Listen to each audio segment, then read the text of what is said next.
Welcome to YouTube, Mr. Max here. In the past, I have made three different videos where I've given random NPC characters throughout the Pokemon series full teams of six Pokemon. I really enjoyed making those videos, and I thought today I would come back to make another one. I have found 10 different NPC characters throughout the entire franchise that I thought would be fun to make full teams with. So let's get right into the criteria for how I develop these teams. First, these Pokemon are picked based on ones that fit their theme or personality, as well as any canon Pokemon they might have from the games, anime, manga, etc. I'll prioritize Pokemon from their region of origin, and I'll do that based on the most expansive decks in their region. There will be instances where a Pokemon just fits a specific trainer very well. There's just something from a later region or outside the region that will just fit their overall theme or concept very nicely. Um, I will add those in a case by case basis, but generally I'll be looking at Pokemon at least up to the region they were first introduced in. There are certain characters uh, that do range through multiple different games, but most of these are just found in one specific game, and I'll be prioritizing the ones that are found in their region in question. These teams are developed independent of any canon teams as well as independent of each other. So, for example, if I'm making a trainer in the Kanto region, if I really feel like it makes sense for them to have a Dragonite, I'm not going to say, no, you can't have a Dragonite just because Lance had one. In theory, these are kind of pitched as being post-game fights in any given game they can be found in. So, it doesn't really matter as much if they overlap a whole lot with canon trainers. I'm also not going to say any specific Pokemon is banned just because they're on a different team on this list. There's a lot of different Pokemon that make sense on a lot of these different teams. I know in the past, Gyarados and the Ride Online show up on a lot of these. There's a couple of those as well that I'll show up multiple times, but it makes sense for all of them. So I'm not going to say, oh, you can't have it just because it's found somewhere else. And lastly, the team's strength and overall synergy is not a factor when making these teams. Some of these teams did actually end up being pretty solid, but it wasn't a goal to make these like some overwhelming super boss. The priority was, do these Pokemon fit this trainer? Again, some of them did end up actually being pretty good, but that wasn't the goal here. All right, so let's get right into the first character I made a team for, and that being the technology is incredible guy. As far as I'm aware, in every single Pokemon game, there is a NPC found super early on that says something to the tune of technology is incredible, the power of science is amazing, technology just blows me away, that kind of thing. And then he will tell you some kind of new mechanic or some kind of new thing that being on new hardware or some kind of innovation that this game presented that he thinks is cool. That's like trading, doing multiplayer, linking with with your phone through in the Let's Go games, like that kind of thing. Um, yeah, it's uh a usually found like in the first either the first route or usually it's the first town you spawn in. So I think since he's found in every single game, I think it'd be cool to make an actual team for him. I decided to call him Tech, and I, for whatever reason, have always associated him more so with a hiker. I know he's had a bunch of different models throughout the years. I know at least in a couple of them, he is a hiker. He's always a character that's a little more, for lack of a better term, round. And I think that this hiker specifically just kind of fits him the best. So the team I went with is Golem, first of all, to mirror the fact that he is a hiker. Hikers have a lot of things in the Graveler line, so I think it makes sense for him to have a Golem. But it also very much so represents trading, which he mentions trading throughout a lot of these games. Umbreon, which that is specifically to represent the day-night cycle that was introduced in Gold and Silver, which is the innovation that those game cartridges did present. Porygon Z, first of all, I think Porygon Z just fits his whole, love of technology very well. So it'd be kind of weird if I feel like if he didn't have one, but also it also represents just a lot of the other different ways that trading has evolved over the years. Golem is specifically link cable trading, whereas Porygon Z is more so wireless and even global, global wireless with Wonder Trade or GTS, that kind of thing. So I think it's fine that there are two different Pokemon here that represent trading since the technology for trading has just advanced so much over the years. Malamar, since you literally have to turn your 3DS or Switch or whatever upside down in order to evolve it. I don't think there are any other Pokemon that evolve due to you interacting with your actual hardware. So that is something that literally the technology that you have in your hands can let you do. So I think that's cool. Metal is here to represent linking to Pokemon Go in Let's Go. He specifically mentions in the Let's Go games that the power of science is amazing. You can even connect to and get Pokemon from from your phone. And since Metal can literally only be found and can only be evolved in the Pokemon Go and then transferred into Let's Go, I think it makes sense for him to have a Metal. And then Palafin, that is to represent the multiplayer and the fact that you can only evolve it through interacting with that multiplayer mode. So, and that is what he mentions in Scarlet and Violet. So, I think that makes sense, especially since that is the only way for it to evolve is in a mode that he directly references. So yeah, I really enjoyed making this team specifically. It's probably the one that I spent the most time refining.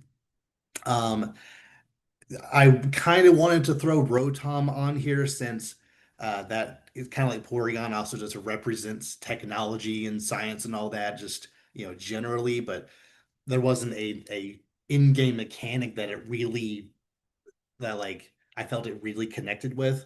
But if any of you have any suggestions for other Pokemon that you think would work here, I would love to hear suggestions. These are the ones that I felt best represented either specific technological advances in the hardware or the actual cartridge themselves, or things that are directly references to things that he mentioned in his dialogue. So if you have any other suggestions, please let me know.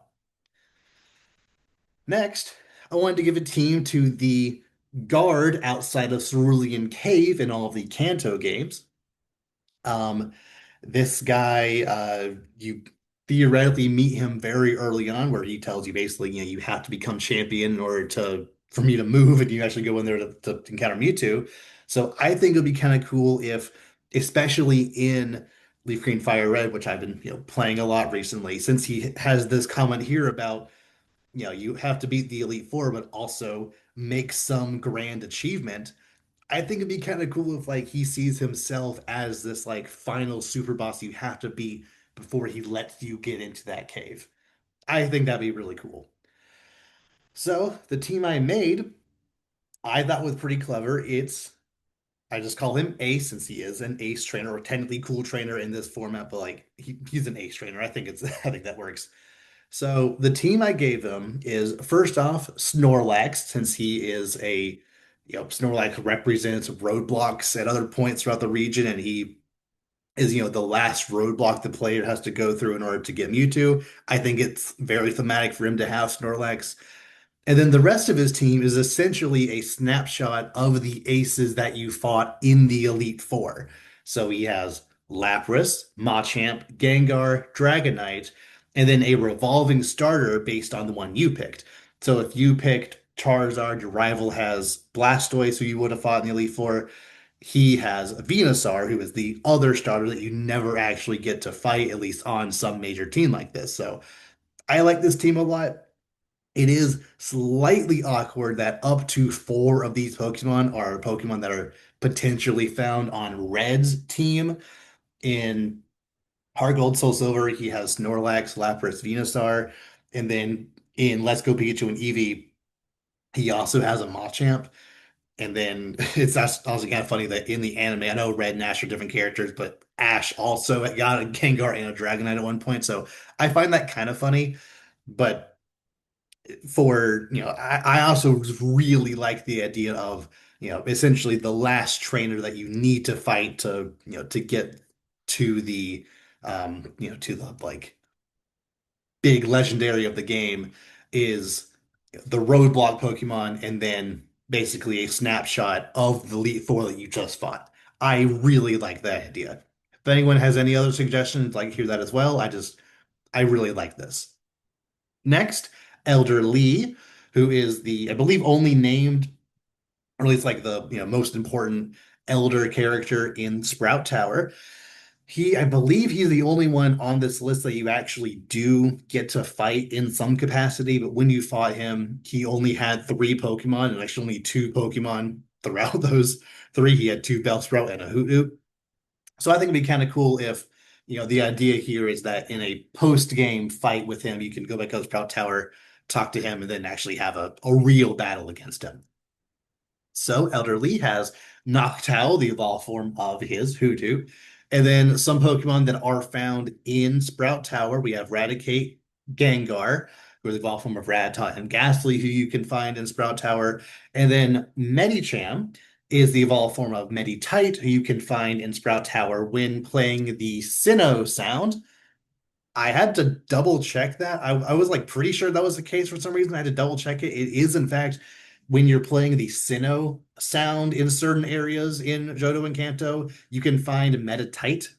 Even though Metatite is a Hoenn Pokemon, it responds to the Sinnoh sound. I don't know why. As far as I know, that is the only Pokemon that works like that, where you have to play a music that is not representative of the region they came from. It's a little weird, but regardless, Medicham or Meditite can be found in Sprout Tower. Whiscash, just outside of Sprout Tower in the water in Violet City, just around Sprout Tower, in the post game, you can find Barboach, and since it's literally directly outside of it, I don't think he's going to be cooped up there all the time. I think it'd be kind of a kind of fun story building thing to world building thing to show that he does leave the tower every now and then to go fishing just in the pond outside. Plus, I think Whiscash just fits his vibe very well. And then if this were strictly Heart Gold Soul Silver, he would have just a regular Victory Bell. The evolved form of at least one of his Bellsprout, but in all reality, I think it makes sense for these people that literally worship Bellsprout for them to have the strongest version of it. So in a perfect reality, he would have Mega Victory Bell. I think that that just works so well here. But again, if it were just Heart Gold, Soul Silver before Mega Victory Bell existed, it would be regular Victory Bell. But if he ever showed up in Pokemon Masters or some way where he had like a signature Pokemon, I feel it'll be weird if it weren't Mega Victory Bell. Next, we have DJ Mary. She is the main radio host person who you can listen to throughout your journey on the Pokegear. And hers was a little tricky to figure out. There were a couple of Pokemon that it said that she has or has like artwork of her with like Smeargle. I believe it's either the manga or Pokemon Stadium or something like that where she is shown next to a Smeargle. So why not give her a Smeargle? Ledian. Ledian is fun because I believe it's in Heart Gold Soul Silver after you do everything with the kicking the rocket Team Rocket out of her tower. Um, she can give you the silver powder, which is the item that boosts the power of bug moves. So I think it would make sense for her to have a bug type Pokemon, and Ledian is a pretty underrepresented Pokemon, so Ledian, why not? Nidoqueen, you can find both Nidorans, but especially Nidoran female, on the routes just north of Goldenrod. And a lot of times when I'm having trouble picking Pokemon, I like to look at Pokemon you can find either in the area or just like around the area that they're primarily located in. And since you can find Nidoran just north of that area. I think it makes sense for her to, to have caught one at some point. Noctowl and Sunflora are in a similar case. You can find both of them either day or night, I guess night and day, respectively, in the national park when you're not doing the bug catching contest. You can find them both there. And I think that's a kind of fun way to reference the fact that she has these radio shows going both night and day. So she has a Noctowl and a Sunflora. And then Persian, the only canon Pokemon she is ever said to have in, at least in Heart Gold Soul Silver, is a Meowth that she traded a Drowsy for. So I originally kind of wanted to give her a Hypno as well, but since it said that she no longer has that Drowsy, she traded it for a Meowth that evolved into a Persian. So I think that that works very well. Plus, I kind of liked her Ace being um a normal type since similar to Ledian, in the original Gold Silver Crystal, after you do everything with Team Rocket and the radio tower, she gives you a pink bow, I believe. It's, I think it's the pink bow. I'm pretty sure it's the one that gives you that gives your Pokemon or your normal type moves a boost. So yeah, I think it's cool that she kind of has two Pokemon that both represent the items that she can give you. But I think it would be kind of cool to give her one other team to kind of represent the fact that as part of her radio show, she can inform you of different swarms that are happening around the region. So I looked at that list and I was like, yeah, I think it'd be cool if she had a team based on those swarms. So we have Blissey, Azumarill, Yanmega, since this is going to be Heart Gold Soul Silver version of it, where there's swarms of Yanma that can evolve into Yanmega. Octillery, Granbull, who was a Pokemon I even heavily considered for her original team.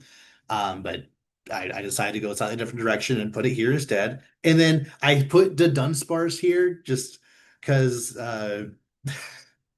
since Dunsparce is one of those Pokemon that can be found in a swarm, and if this were the most updated version of Johto, it could become a Dunsparce. But if this were Heart Gold Soul Silver, it would just be Dunsparce, and I would give her ace be Blissey instead, or maybe Granbull. I don't know, but I think like Blissey kind of fits her overall a little better. But I just wanted to represent the fact that she theoretically could have the Dunsparce. So yeah, and then obviously if this were original Gold Silver Crystal, it would be Yanma and definitely Dunsparce. Next, we have a poll that I never would have thought about. I technically knew this guy existed, but I didn't know he would have been a named character. I wouldn't have even known where to start thinking about this guy. But uh, one of my most consistent commenters on my videos, goes with the name of Don Long in my YouTube comments. He just kind of out of nowhere one day suggested that I make a team for this guy named Stu Dio, who is the head of the Pokestar Studios in Black and White 2. And he gave a team suggestion uh based on classic kaiju characters. Like, those are very iconic movie characters. So the team that I gave him is similar to that team. It wasn't just one to one, but it was still a very inspired by the team that Don Long gave me. So I, I really appreciate him giving me that suggestion because I never would have even like, never even would have like known where to start with this guy, even if I did, you know, know the name. So thank you for that. And here's the team I made from. I actually ended up making multiple different teams just to kind of cover all potential bases. So I did go with the kaiju theme for this one here. We have Volcarona to represent Mothra, Caracosta to represent Gamera, Slaking to represent King Kong, Iron Thorns, I feel obviously represents Mecha Godzilla, Hydreigon to represent King Ghidorah, and then Baxcalibur to represent Godzilla. Baxcalibur is definitely the Pokemon that is most directly, like literally supposed to be Godzilla. Um, it evolves at level 54, which is a reference to the original Godzilla movie that released in 1954. There's just a couple of things in its Pokedex entry, just lore in general, that tie it even more directly to Godzilla than it does Tyranitar. Um, like I, in my head, at least at first, I felt it was a little awkward to have both Tyranitar and Iron Thorns on here at the same time. I know it would technically be like more accurate, but since Excalibur is clearly directly based, like immediately based on Godzilla, whereas it could be argued that Tyranitar might have other influences. I put Excalibur here instead. I could have also technically done Iron Jugulus instead of Hydreigon, since there is technically a Mecha Ghidorah as well, but Hydreigon fits just as well. But I do also think it makes complete sense to have Tyranitar and Iron Thorns to have that Mecha Godzilla uh, parallel even stronger. So I have another team with Tyranitar as well. And then I have one more even with Duraludon instead of Iron Thorns, since in the Sword and Shield Pokedexes, it says that Duraludon and Tyranitar have a rivalry when it comes to their territory. So they're clearly kind of pitching Duraludon as like a pseudo Mecha Godzilla before they introduce Iron Thorns. So yeah, I really like this team a lot. Probably the one with Tyranitar and Iron Thorns is like the most correct one to have that parallel between Godzilla and Mechagodzilla the most apparent. But once again, Excalibur is clearly the Pokemon that is most directly linked to Godzilla in Pokemon. So any one of these teams could work. But yeah, if you have any suggestions for any Pokemon here that you think would work with those kaijus better, I would appreciate that. Caricasta, maybe could have been Blastoise, but I did want to focus more on a Gen 5 Big Turtle if it was there, and Caricasta does work. So yeah, if you have any other like random kaijus or other big monsters like that you think would work here, that would have a Pokemon that could represent them well, please let me know. But I did also kind of want to, extrapolate this theme of, classic movie characters one step further. I appreciate Don Long for suggesting these kaiju monsters to be his team, but I also wanted to see if I could make one that was more my own.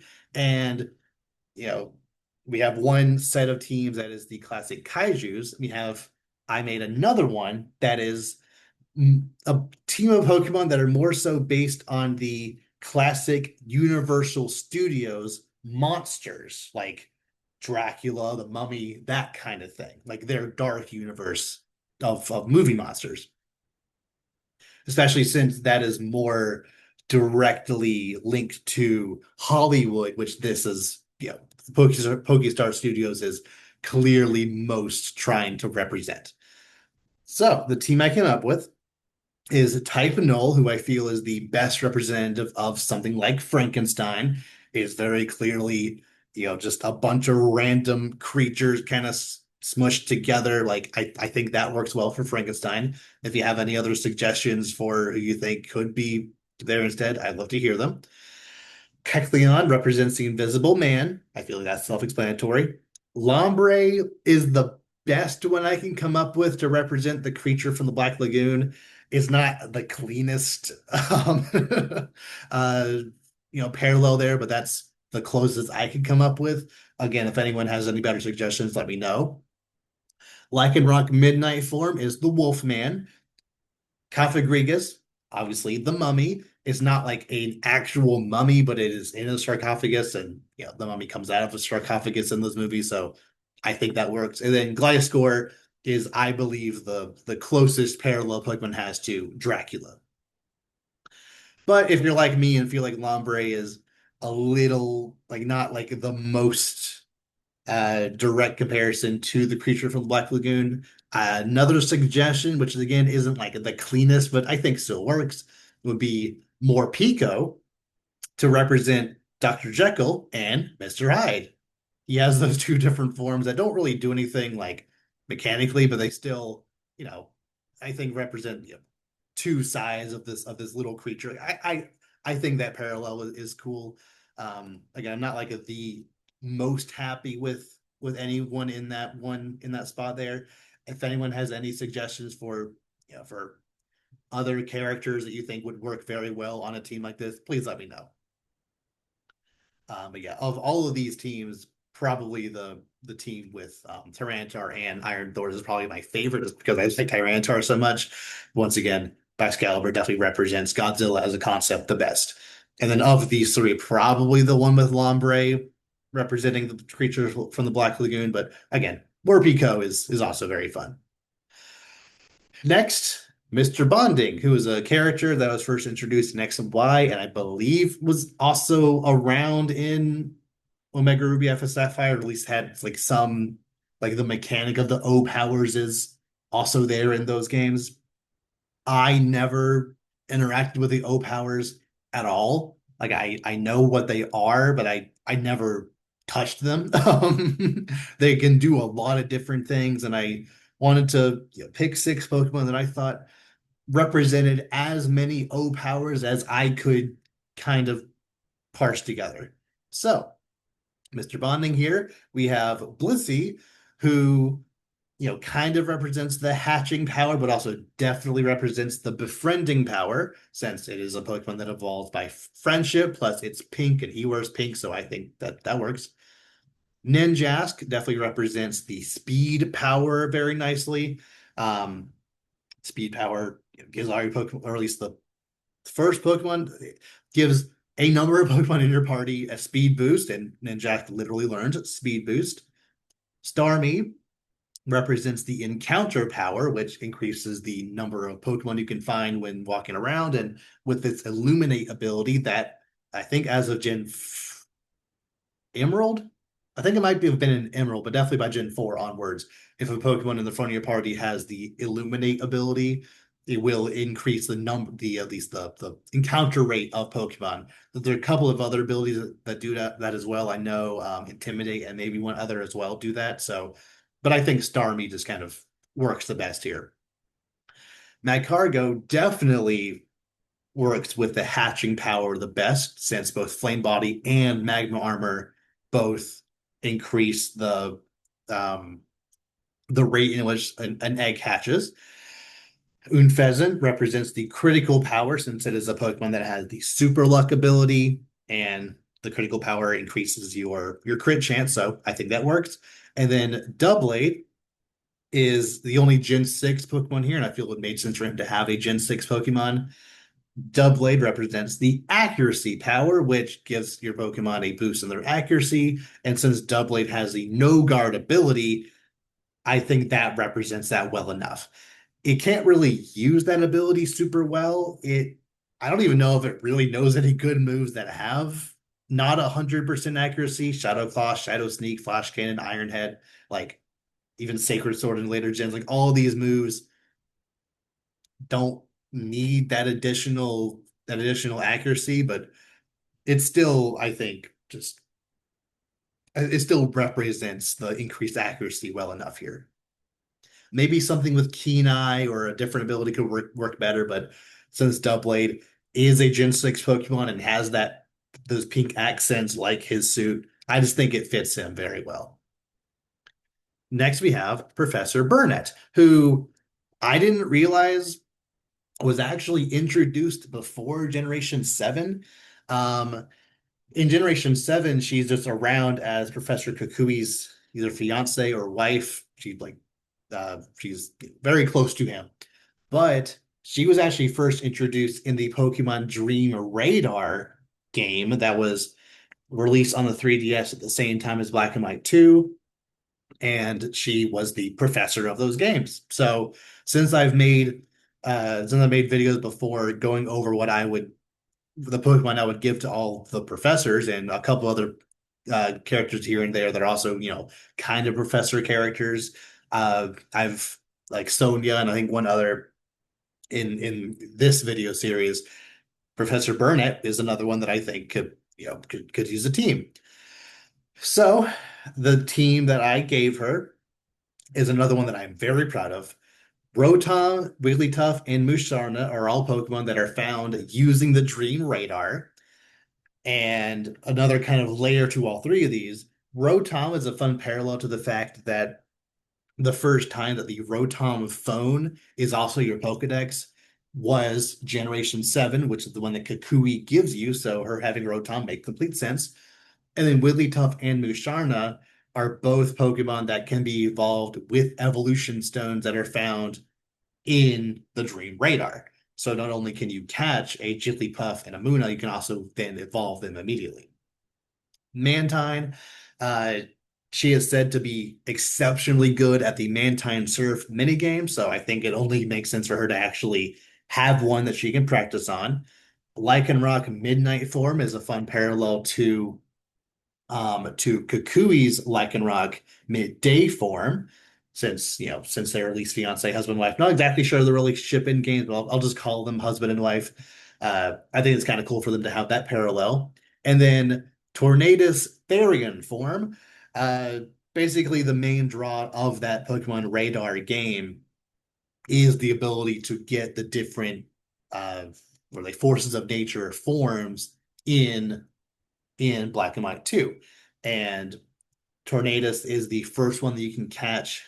At least I think they come in a sequence. I didn't do too much research into the game itself, but I'm pretty sure, if I'm not mistaken, Tornadus is the first one that you can catch, and also Wigglytuff and Musharna. I think Rotom, but I know those two um, are the only ones that can be found before catching Tornadus. And then after you catch Tornadus, I think Thundurus is next, and there's another group of Pokemon and then Landorus. But since Tornadus is first, and I just think it's my personal favorite of the three, I wanted to give it to her. It is, I think it's the only legendary Pokemon that are on any of these teams. I only really give legendaries out like that when I feel they make sense. And since she is the professor of the little game where you initially encounter these things, I think it's fun to represent that here. Next, we have Silene, who is head of the Galactic Corporation thing in a research core, whatever they're called, in Legends Arceus. And uh, I'm kind of surprised you never actually got to fight her. I know outside of her Abra that she apparently has, she seems to not be like the most fond of Pokemon in general, but I felt like in a post-game fight or some kind of update later down the line, I thought they would have given her some kind of team, but they never did, so I decided to give her one. So the team I gave her, we have Sneasler, who does two things here. One, I wanted a regional evolution of a Hisuian Pokemon, so Sneasler fits that well. It's also a fun parallel to Cyrus's Weavile, who is usually his ace Pokemon in the base games, and she is his ancestor.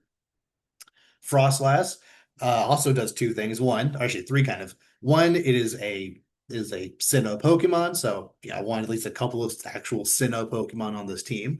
It's an ice type, and for some reason, I just feel like ice just fits her very well. And also, it is said in dialogue somewhere that she is actually originally from Hoenn. So I wanted to represent a Sinnoh Pokemon that is an evolved form of a Hoenn Pokemon, and Snorunt evolves into Frostlass. So there you go. I think that works very well here. Hisuian Arcanine is a Hisuian form proper that also fits her well since she seems to be the most scared of bug type Pokemon. A Wurmple shows up and she freaks out over that. So I think it was kind of fun, like, you know, kind of like character piece thing for her to have a not only the fire type, a fire rock type to just obliterate any bugs that get near her. I like that a lot. Honchkrow is another Sinnoh Pokemon that also is a parallel to Cyrus, who also, frequently used a Honchkrow. I honestly personally feel that just makes more sense as his ace. It was even his ace in two of the three fights in Platinum, and they switched over to Weavile, but Honchkrow I've always just more so associated with him. But regardless, Weavile and Honchkrow have both been his aces at some point, so I wanted to kind of parallel both of those. Sceptile, on top of her just being from Hoenn, so I kind of am headcanon Sceptile being essentially her starter Pokemon from that region. She's apparently also said to be an amazing sword fighter, and Sceptile is a starter from Hoenn who is also, very proficient in blades, so it works very well. And then Alakazam, as I said up front, Abra is the only Pokemon that we know she has, so we'll just evolve it into Alakazam. If it were up to me completely, I would make that a Gallade instead to further emphasize the swordsman from Hoenn thing she has going on. But since I have to take any Pokemon that are actual canon to her, Alakazam still I still think that fits her pretty well.